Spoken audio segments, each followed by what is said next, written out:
Le chef de la maison civile du chef de l'État, Bruno Mitéou, a reçu les nouveaux gouverneurs de l'espace Grand Kasaï mercredi 1er juin 2022 au restaurant 19 dans la commune de Lagombe.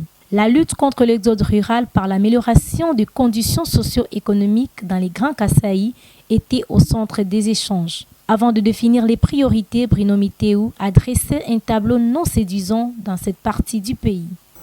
Certes, le temps est court, mais il faut agir vite et plus vite.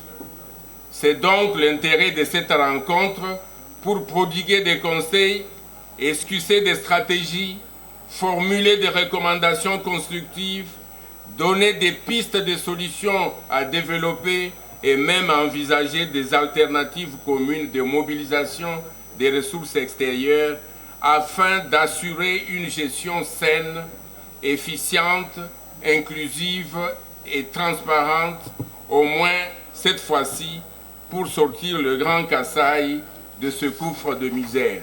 Première thématique, la gouvernance politique, administrative, sécuritaire, la synergie et la coopération interprovinciale. Deuxième axe, la gouvernance économique et financière. Troisième axe, la problématique des infrastructures et de l'industrialisation. Quatrième, la problématique de l'environnement et de la jeunesse.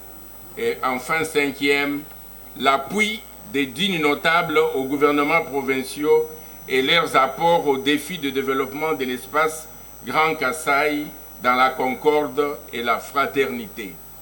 Ainsi se présente le décor de nos échanges fraternels et sincères de ce soir.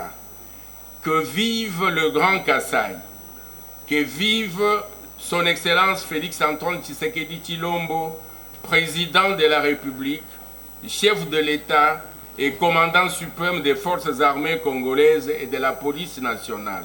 L'année 2023 se pointe à l'horizon. Le chef de la maison civile a invité ses hôtes à une gestion basée sur les résultats. Les notables du Grand Kasaï associés à cette réception ont invité les nouveaux gouverneurs à se pencher sur les infrastructures et l'électricité. Joseph Godé Kayembe, président du conseil d'administration de la Lisadel, insiste.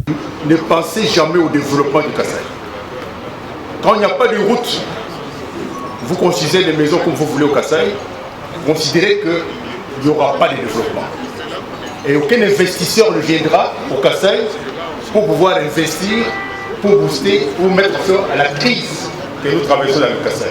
Voilà pourquoi j'ai dit que dans tout ce que nous allons faire, donc le gouverneur, il fasse tout ce qu'il peut faire, c'est d'imaginer comment les routes au Kasaï peuvent être développées, comment le Chitatel peut être opérationnel pour donner la possibilité aux investisseurs de venir au Kasaï. Mutombo Dikembe est notre notable à lui appeler tous les ressortissants du Grand Kasaï à construire chez eux, comme pour dire que la charité bien ordonnée commence par soi-même. Ne pas seulement penser ce que les Congo va faire pour vous, mais pensez à ce que vous allez faire pour le Congo.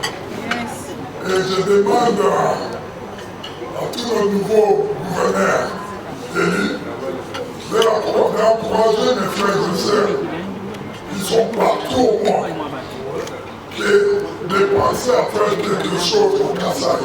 Pas seulement d'attendre des politiciens de faire quelque chose. Les gouverneurs sont élus pour diriger les provinces. Ils ne sont pas élus pour construire. C'est à nous les suprêmes d'aller construire au Kasaï. Cette réception s'est terminée par un repas fraternel. Ces nouveaux élus sont John Kabeya, Kasaï Central, Mathias Kabeya du Kasaï Oriental, Nathan Ilunga de Lomami et Jules Lodi Emongo du Sankourou.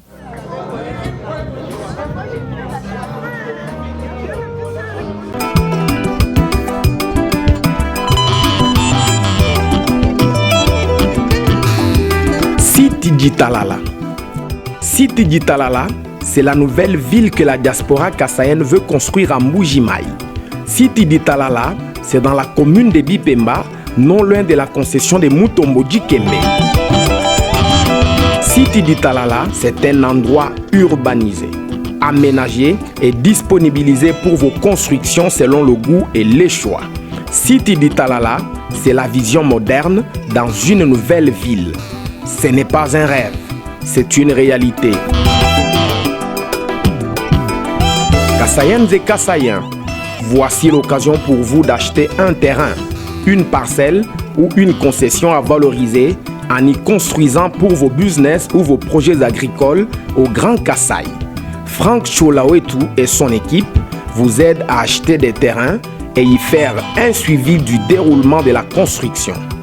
Les terrains sont là à différents prix toujours abordables, de 500 à 5000 $ américains. Ici, construisez selon votre choix, goût et préférences. Contactez-nous au plus 243 425 180 47 40 plus 243 97 94 25 826 Baluba kwetuka kujimi tuibaka ikwetu. Siti Ditalala. Siti Ditalala, c'est la nouvelle ville que la diaspora kassaïenne veut construire à Mbuji-Mayi.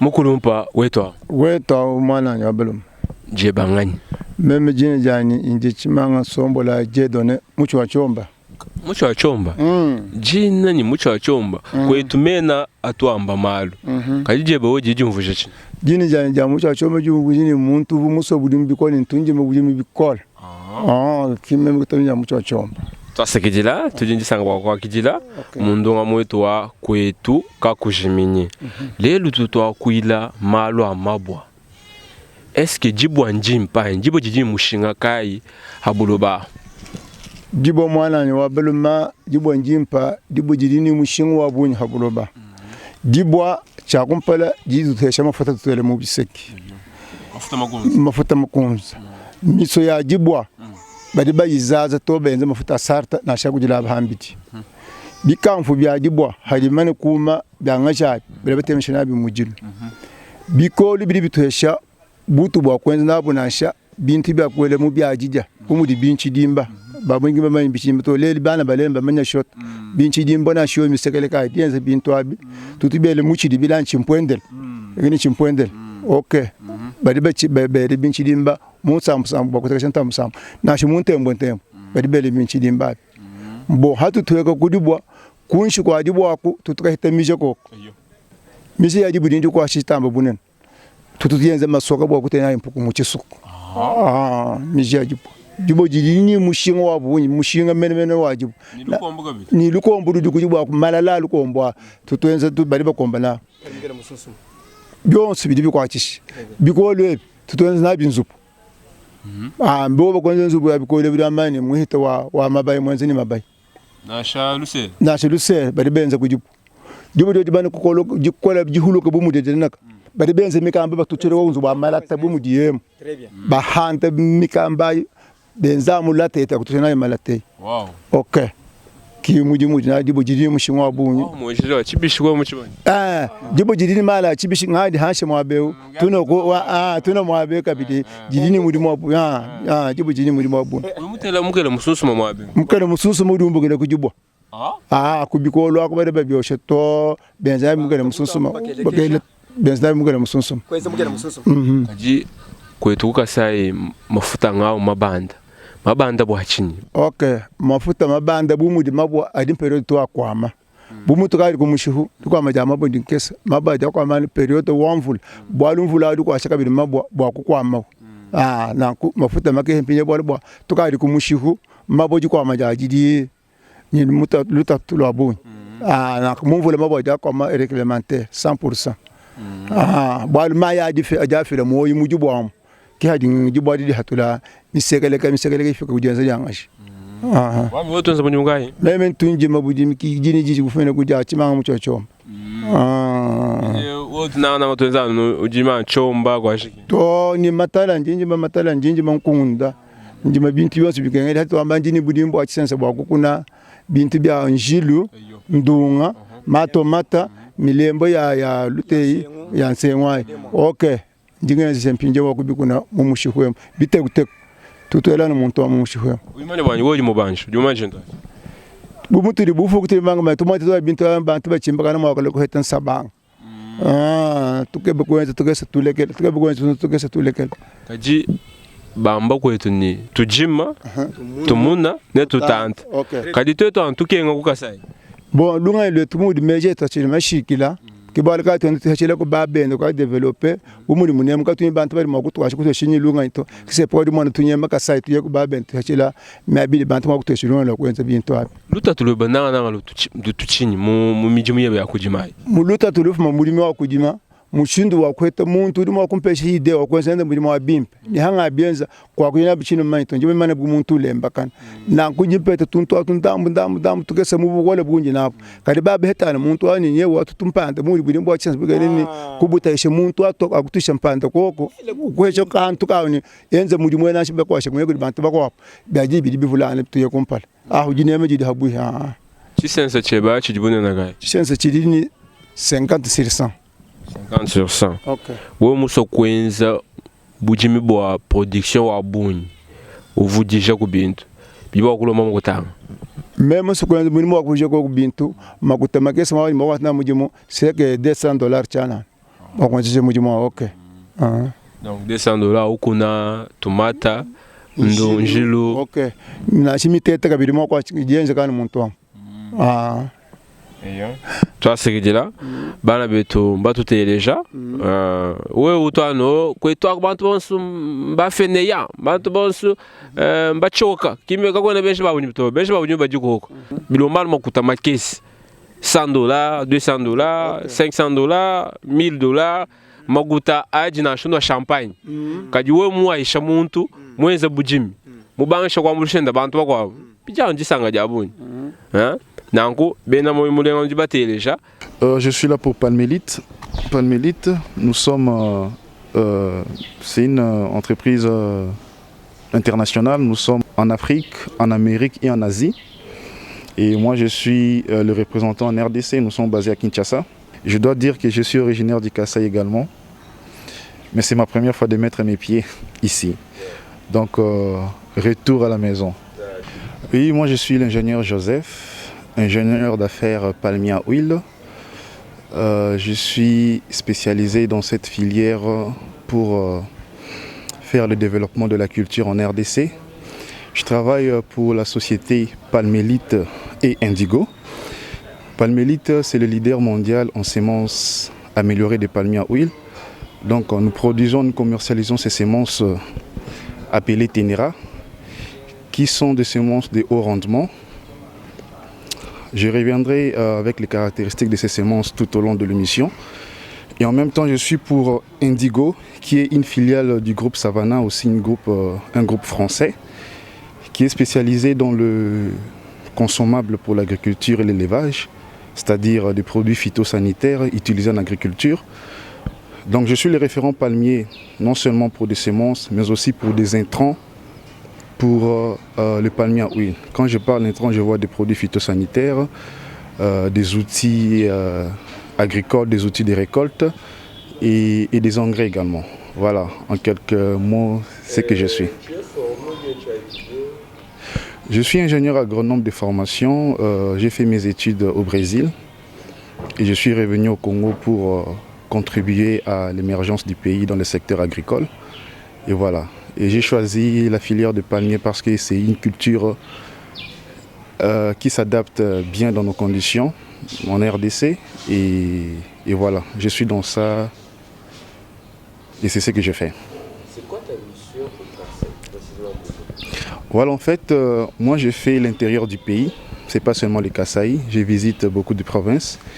Et si je suis venu au Kasaï, c'est parce que Palmélite a réalisé des recherches avec le palmier à huile ici au Kasaï, à travers un programme avec Enabel, la coopération belge. C'est depuis 2014, ils ont un projet avec le palmier. Alors je suis venu accompagner l'évolution de ce projet qui ont utilisé nos semences. Et à travers les recherches, a été démontré que le palmier donne de très bons rendements aussi au Kasaï, qui est une zone disons savanicole, c'est-à-dire qu'il y a un déficit hydrique dans la zone. Mais avec les semences améliorées Palmélite, nous arrivons à obtenir de très bons rendements. Donc je suis venu accompagner non seulement l'évolution de cette culture ici, et voir aussi les réseaux de pépiniéristes qui se sont constitués en association, qui font des pépinières commerciales et qui vendent les plants et les plantules qu'ils ont produits avec nos semences. Et j'ai voulu profiter de mon séjour ici au Kasaï pour rencontrer aussi d'autres acteurs qui sont intéressés à cette culture des palmiers à huile, faire un peu la vulgarisation, la divulgation de nos semences, leur montrer que en utilisant des très bonnes semences, très bon matériel végétal, ils auront de très bons rendements. Donc c'est en quelques mots ma mission ici au Kasaï. D'abord, j'ai été impressionné positivement par les paysans dans tous les territoires du Kasaï qui font très bien leur travail. Et il y a des images que vous allez voir. Ils font très bien leur pépinière.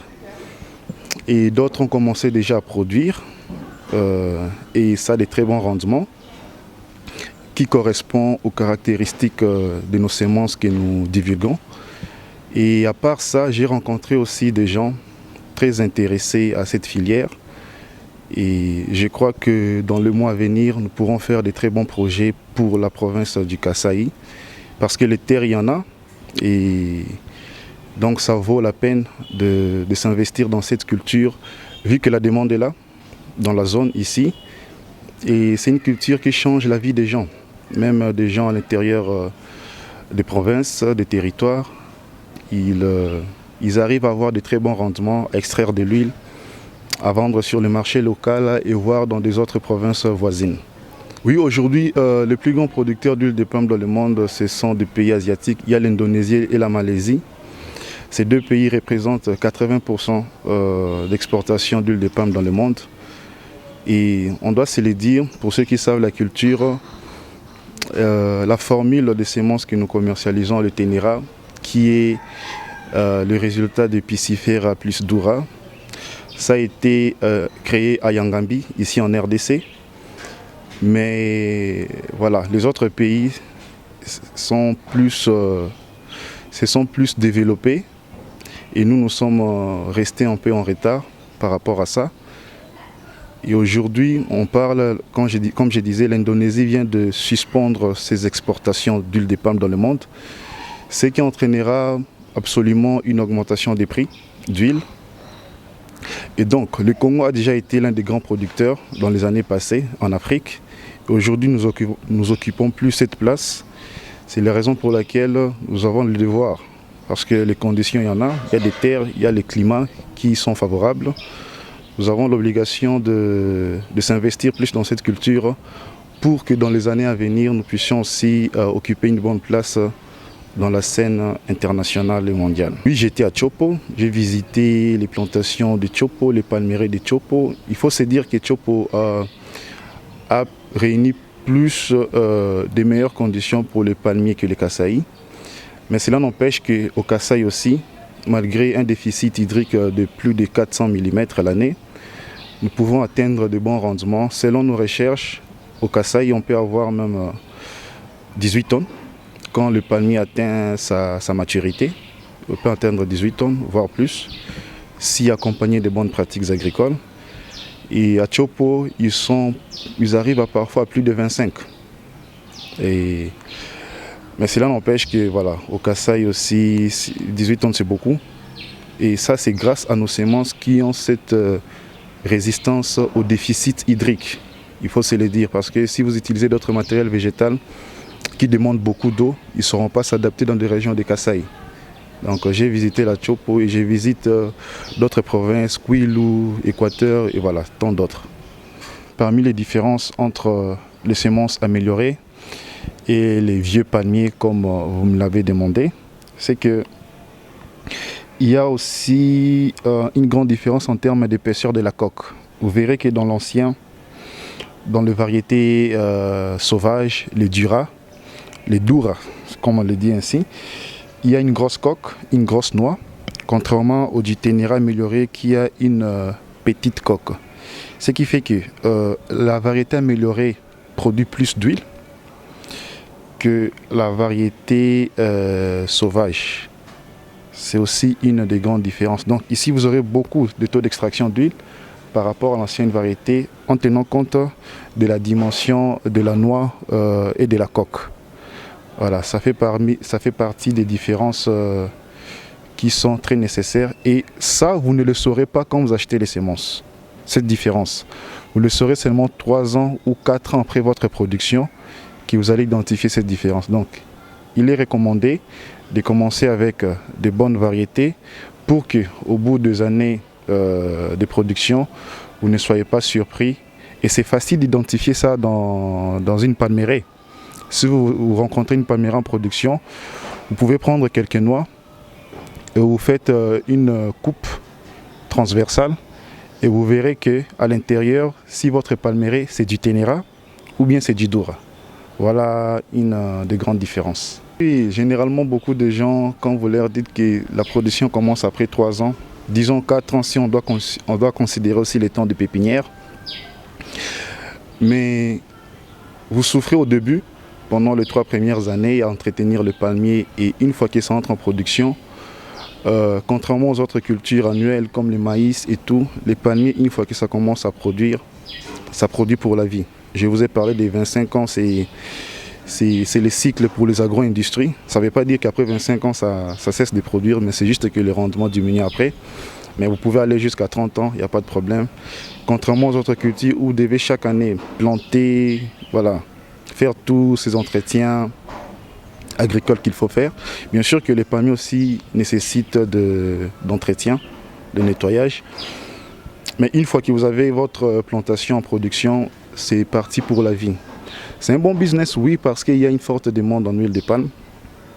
Ici, localement au Kasaï et dans d'autres provinces du Congo également. Et à travers le monde, la demande est là et les prix ne fait qu'augmenter. Bien sûr que les prix dépendent d'un endroit à un autre, mais les prix est là. Et si vous avez des très bonnes semences, des très bonnes variétés qui vous produisent beaucoup, vous arrivez à extraire 4 tonnes par exemple par hectare. Avec les prix actuels, c'est-à-dire que voilà, vous faites les calculs, vous aurez une idée du rendement.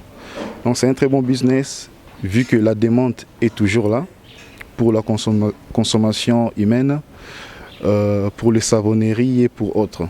Le bien avec les palmiers, c'est-à-dire que vous allez extraire de l'huile de palme, mais il y a aussi l'huile palmiste. L'huile blanche là avec le noix de palme que vous pouvez extraire. Donc rien ne se perd et vous pouvez avoir le tourteau palmiste qui peut être utile dans la ration animale. Et voilà, donc c'est un bon business. Ceux qui se sont lancés, généralement moi je dis que l'huile de palme c'est quelque chose de vicieux. C'est-à-dire qu'une fois que vous commencez à produire, vous aurez toujours l'envie d'en produire un peu plus. Donc moi j'encourage les gens, c'est mon travail, c'est développer la filière palmier à huile en RDC. Donc partout où je vais, je rencontre des gens. C'est-à-dire que vous n'êtes pas obligé de ne faire que du palmier, il faut planter autre chose aussi. Vous pouvez planter le maïs, le manioc, autre culture. Mais il faut qu'il y ait toujours une place des palmiers dans vos plantations. Et au fil du temps, vous verrez la différence en termes de rendement, en termes de recettes, en termes de revenus. J'encourage les gens, mais pour que le projet puisse réussir, il faut commencer sur de bonnes bases. Et quand je parle de bonnes bases, je vois justement le choix de matériel végétal, le choix des semences. Parce que si vous n'avez pas de bonnes semences, vous n'aurez pas de garantie.